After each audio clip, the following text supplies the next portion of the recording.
Okay, The House by the Cemetery. This is another Lucio Fulci. I'll be butchering that name again. I'm sorry. This is a beautifully atmospheric haunted house sort of motif style movie. So if you're a fan of things like Amityville Horror, you will see lots of nods back and forth, as well as films like The Shining, with a bit of also like Frankenstein element added to it as well. This one has got a lot of great practical effects. You might notice when I did my review of The Beyond, and then when I put these reviews up, there's something great about this era of filmmaking and the amount of ingenuity you had to put into some of these things. This one is definitely a brutal film. This is 80s brutal. It's 80s brutal. You have a woman who's trying to find her boyfriend. It's an abandoned house. House, perfect.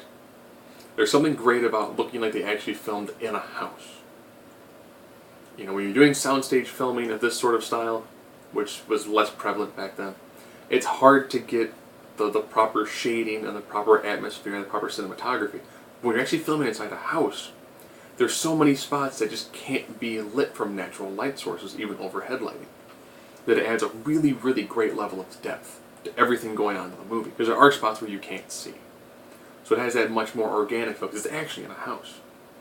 It also has bits and pieces of kind of Frankenstein feel to it. Now it's weird to take multiple styles of movies where you kind of have the weird, bizarre haunted house.